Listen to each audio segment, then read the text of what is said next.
And welcome to Sunday Morning Matters Extra, our first installment of this web exclusive panel here. Bill McEwen. We're the first. Congratulations. Right. Yeah. Team effort. Yeah. Brooke Ashton, Nazreen Johnson. Good to have you here, obviously, because, you know, a lot going on Capitol Hill this week. It was chaotic, to say the least. There was a resolution passed by the House to condemn the president's tweets last weekend as racist against 4 Democratic congresswomen. And that's where we want to take this hot button issue this week for our first installment here. And I want to read the tweet before we all comment. Here's the tweet.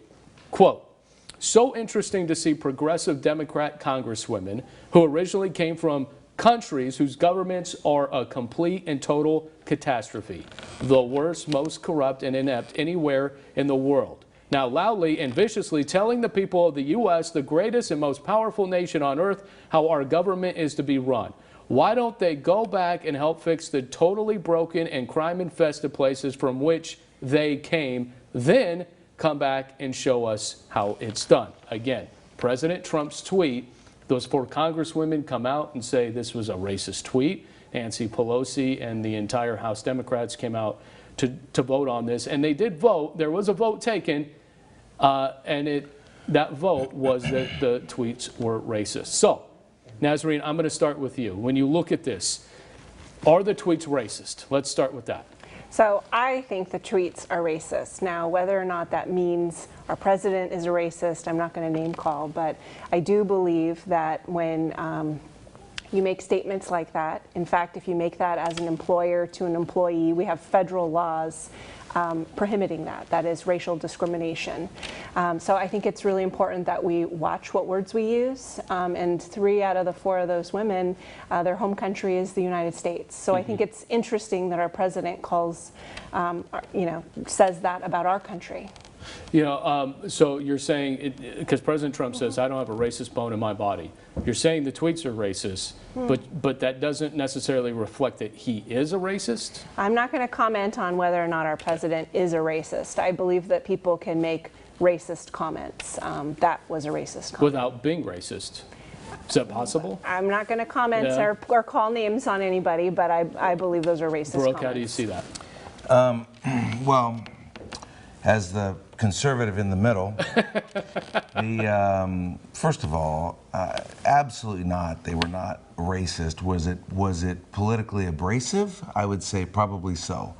But let's go back and let's look at what all of these 4 women have done with Trump, particularly the one from Minnesota. She gets into office and she uses the four-letter word about our president. You know, I don't know that you can get any more vile than saying that to somebody, especially over Twitter or in a broadcast. So these 4 women, which I'm going to, you know, they've been labeled the 4 horsewomen or whatever you call it. The squad. The squad. Yeah. Really, I think they're really what they are is Milli Vanilli. Okay, they're one-hit wonders, and they're going to be gone in 4 years, and we're never going to hear from them again. And they just like the. So they will be reelected once. They will not. They're going to be gone this next term. They're going to be done. It's almost over. They don't even know it's over, and it definitely wasn't racist. Bill. So my thoughts on this are, technically speaking, I don't see them that you can say they're racist, but they inject race into the conversation, and that's very much been part of Trump's playbook. The other point I'd like to make, Alex, on is that when President Trump was highly critical of past presidents and making the statements that he was making, should America have said, hey, Trump, you need to go back to Germany? So to me, he clearly has a double standard on these kinds of things. And I think it's important to note that in the past, he has said things like, blacks by nature are lazy. And that certainly is a racist statement. It's a documented fact that he said that. He said that in a published interview. The other thing that was really something that we should highlight this week is that after the vote to condemn the tweets, there was this vote to push for a resolution to come up with an impeachment process, and that was actually voted down. Only 4 Republicans were on a vote to say they should move forward with an impeachment, but it was voted down in the House. Is this the end of the impeachment talk to this point, Nazarene? I don't think it's the end of the impeachment talk. I think that there needs to be a careful plan. Like I said, voting is so important, and it's so hard to remove someone once they're in office.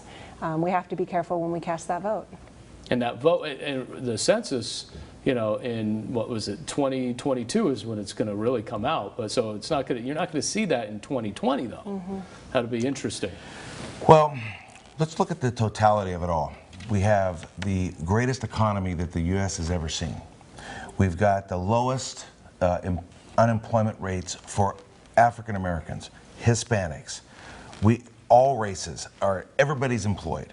The stock market's the highest it's ever been. So why is President Trump doing this? Not everybody's employed. So if, as an employer of multiple companies, it's extremely hard to find labor just because you almost got to go pick it off from somebody else because the labor is so small. There is so small and few in between of the people that you can pick from. It's the craziest I've ever seen. But look at the things that are happening. His policies, his tax cuts, these policies are working. This economy is on fire. This guy next to me, McEwen, says to me, we have a phone call the other day. He goes, I can't believe that this economy's on fire. And I'm not putting him on the spot, but everybody sees it. From the right to the left, and Bill's certainly not on the left. Listen, this guy's in the middle, and we're good friends. But right now, one could argue, Brooke, that President Trump, he can lean only so much on the economy. Well, look at what he's done for prison reform. Look at what he's done there. Put kids in cages? You know, well, actually, that was your President Obama that put him in cages. Trump didn't put him in cages, so I'm glad that you finally are going to bring that up because the reality is that Obama put him in cages, and the separation only happens when they're not documented of who the mother and the father is, right? If they can't prove that that child is with that guy, because it's a known fact that we're bringing traffickers through here. And they're bringing these kids in. 31% of these women are being raped at the border. 31%. Bill, I need you to jump in. So I want Brooke to answer my question. If the economy is so good and Trump's doing such a great job, why does he go on these rants?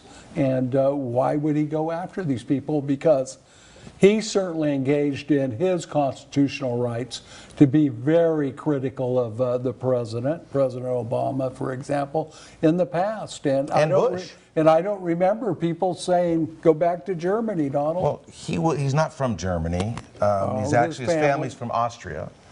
So no, his father left Germany and came to the grandfather and came to the United States illegally. That's before he went to Alaska. Well, let's get back to the point. Fact check that one. Let's get back to the one thing. Is the impeachment talk done because of the vote they took on the House floor? It will never happen. It's not going to happen. There's not going to be impeached. He's done nothing to be impeached. The Russian collusion thing was a total hoax. Bill. It's a disaster. So I think the Democrats, specifically Speaker Pelosi, is monitoring the situation, and she's not willing to go there or have her members go there unless they think if we do it, there's a good chance he'll be impeached. And as we know, the Senate's not going to go along with it. So Nancy Pelosi is slow playing it to keep it alive and to energize some of her base. But no, it's not going to happen. Alexon, they have absolutely blasted this guy every which way from the day one of being in office. They've gone after his wife, they've gone after his kids, they've gone after him, they've sued him, they've called him every name in the book, they've made up all of these hoaxes of things that he's done. Sounds like what happened to Obama. Well, and Obama, and rightfully so, and so it's a political abrasiveness. So I want to punctuate it there. I think I may just have you guys back and we'll just talk about that one little thing happening on Capitol Hill this upcoming week. What's it called? The Mueller testimony? I can't wait.